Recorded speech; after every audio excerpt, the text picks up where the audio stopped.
Tesla's cool, but it's still far.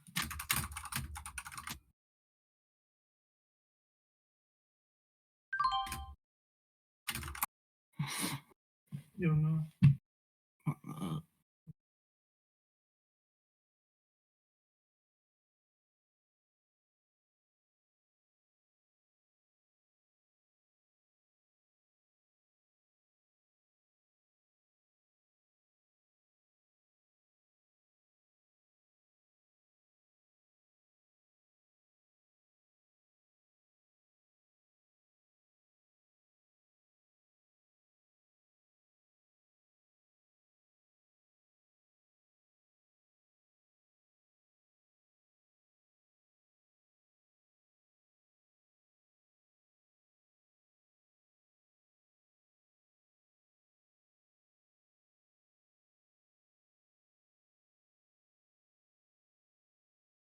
We have 230. It's just the fact that every time SPY flinches, it makes a new high. Yeah, SPY is actually pushing here. Let's see. VA is back at 215 again.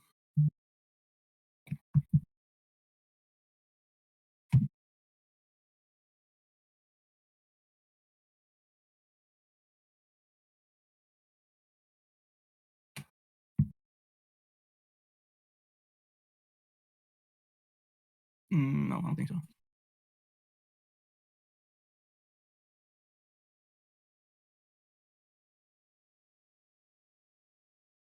Tesla. Same thing again. It was doing it without the market though. When SPY went red to green, that's when it popped. Tesla's going, Maki. Yeah, I'm gonna play this. It's pushing. The market's also kind of pushing. No, it was pushing without. Yeah, no, it was pushing without, but see how much are these contracts? The 230s are $235. Yeah, but look at this right candle SPY and Tesla. Let's just see if this holds up. If this can hold up, then I'll be interested.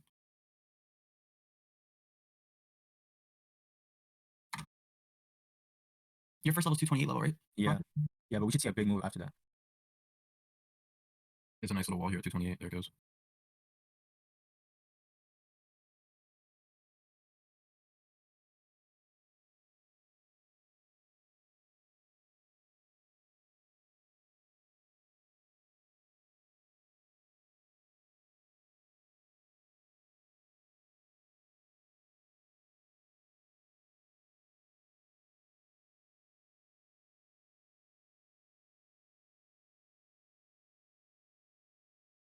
SPY just pushed though.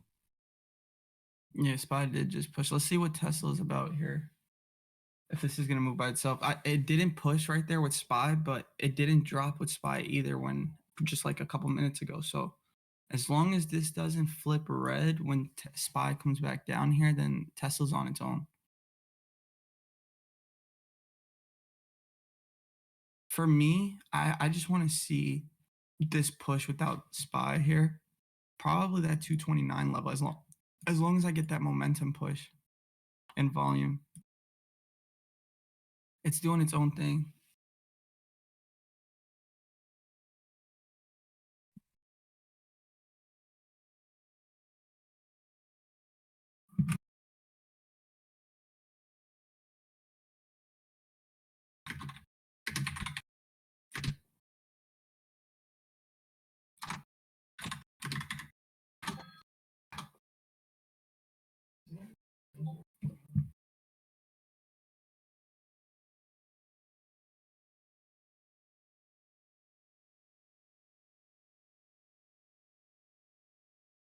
Yeah, Tesla's going here. Oh, SPY just ripped.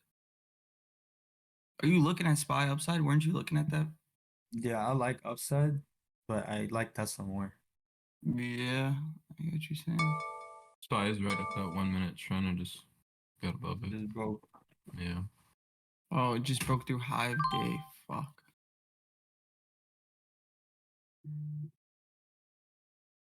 $427 broke into $427.30. That's a 30-cent break on SPY. It's like easily 18%.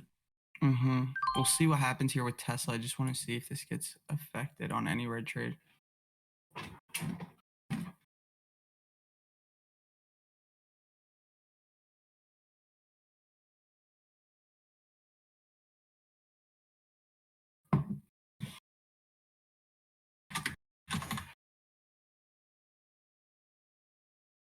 I personally took starters and I'm gonna keep them at break even on Tesla. What happened? I took starters and I'm gonna keep the stop loss at break even. Yeah, it's still above like 40 cents, 50 cents.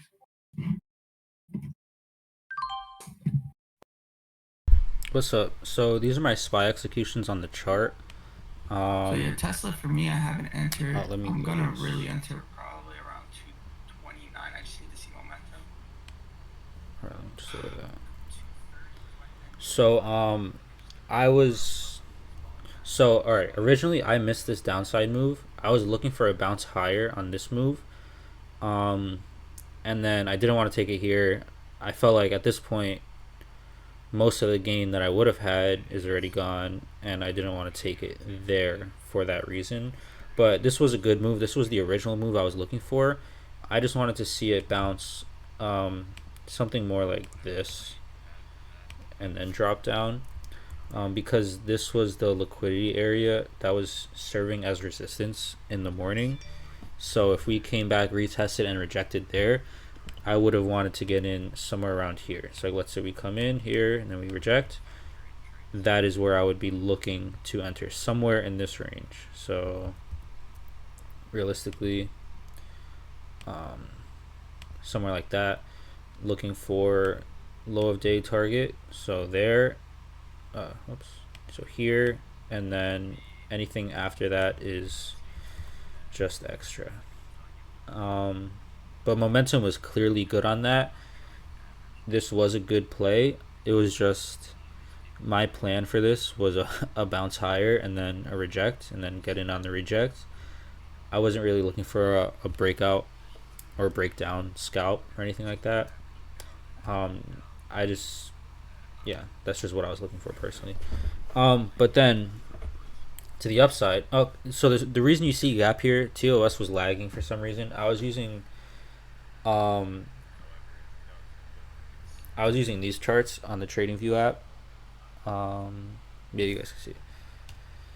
Just in case if TOS was continuing to get messed up, but the BookMap was working perfectly fine. So I was able to watch everything as I should. The only thing is that the SPY chart wasn't loading in this area. So trading during this time is pretty risky. But for the rest, this whole move was fine. Over here was all fine. But okay, so the trade that I took, I marked my entries. It's like 58, 57. Okay.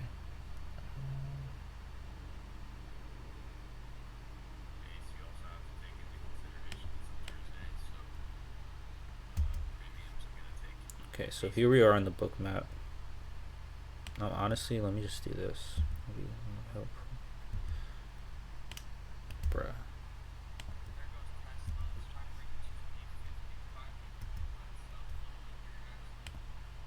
Perfect. Okay, so what my plan was, it was a moving target pretty much. First, I was looking to see this 41.75 hit.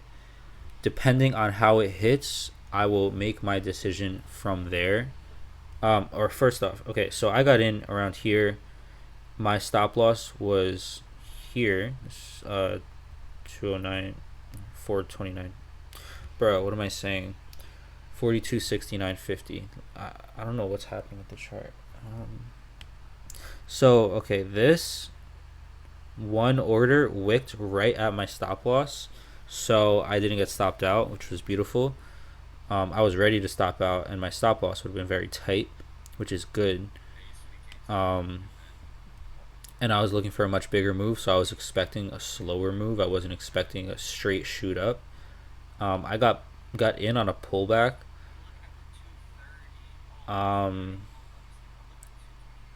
The reason I got in on the pullback is because, first off, this move is kind of extended.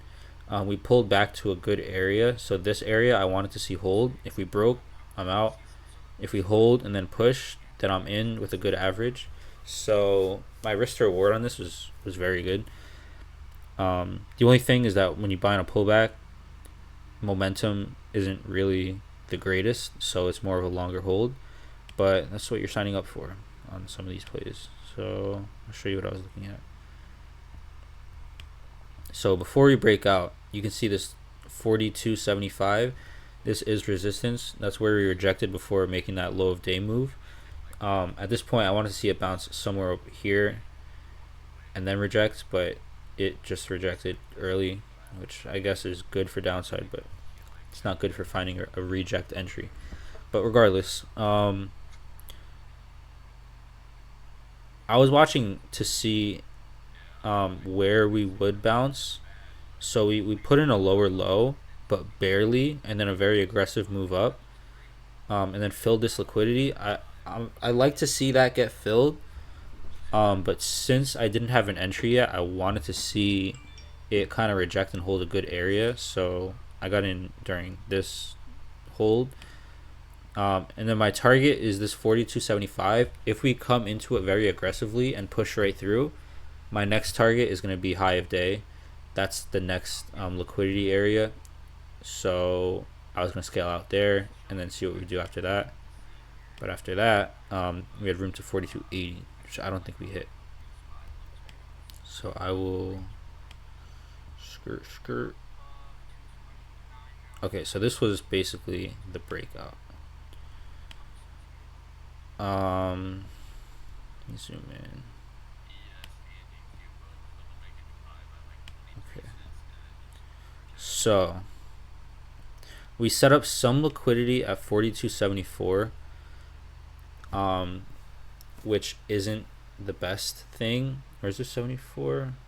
74.50, which isn't the best because now you have additional resistance at the level you're looking to see a breakout. But they pulled those orders, and then when we got to it, we pushed, right through that, and then right through the 42.75. So for me, now I'm adjusting my stop loss to basically here, 42.73, 73. Just because we broke this so aggressively, at this point, now I feel like there's no resistance till this high of day. So I think it's a pretty high probability chance of that hitting. So I was able to hold through that. I wish there was an easier way to move the chart. Whatever, it's fine.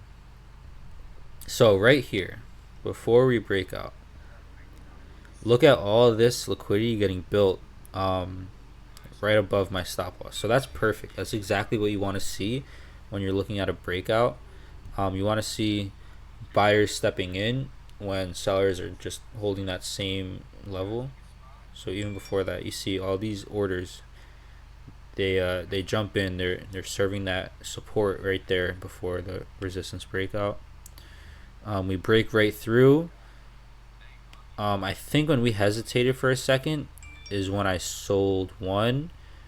I sold the other when we got back into this high of day area, and then low key the last one I was holding to see really what happens, but my stop loss is going to be 42.75, and then that's when I sold that right around here. How can I have traded this better? I could have been more patient on my entry. So instead of getting in on the first, where was it? Over here. On the first reject, I could have waited to see where we do hold support. So realistically, with that being said,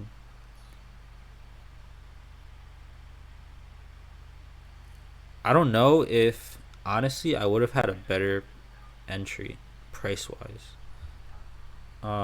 Because here we wicked right at that same area, which I guess is good. But after that, I don't know where the next good entry would be if you're not just playing a break of that high.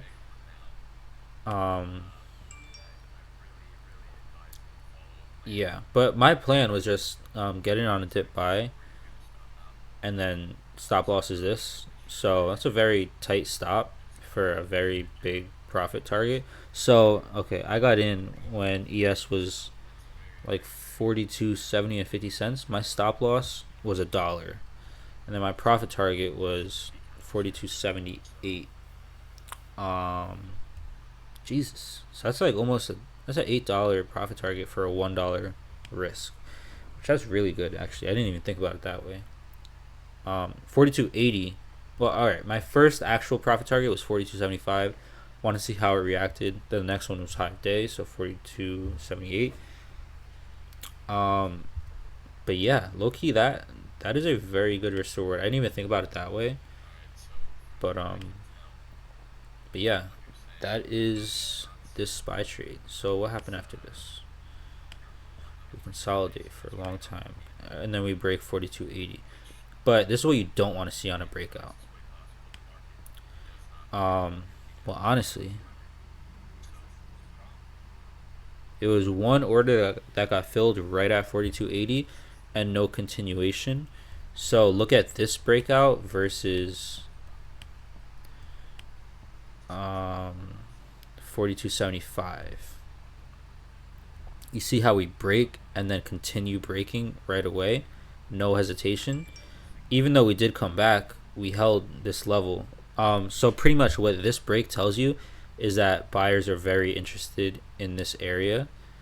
So when you come back and retest it, buyers are sitting there waiting to get filled still. Versus,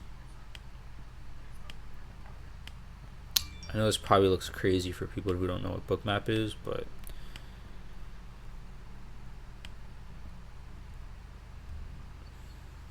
versus this, we had an additional liquidity 50 cents before. We wicked, came down, broke it, which up until this point right here, when we broke it, this is good as long as we continue up. If we continue up to 75 cents, there's a good chance we're going to make it to this 42.82.25. But yeah, that's what you want to see versus what you don't want to see. Let's see what happened after. Okay. So yeah, none of this is really too playable, in my opinion. Yeah, I don't like any of this, but yeah, okay, whatever. That's my SPY trade. Hopefully you guys liked it. Peace. 50% on that at peak. I didn't sell everything for 50%, but my highest sell from my buy was 50%, or maybe over 50. 55%. Very good trade. It's not your usual trade. But yeah, that's it, guys. Peace.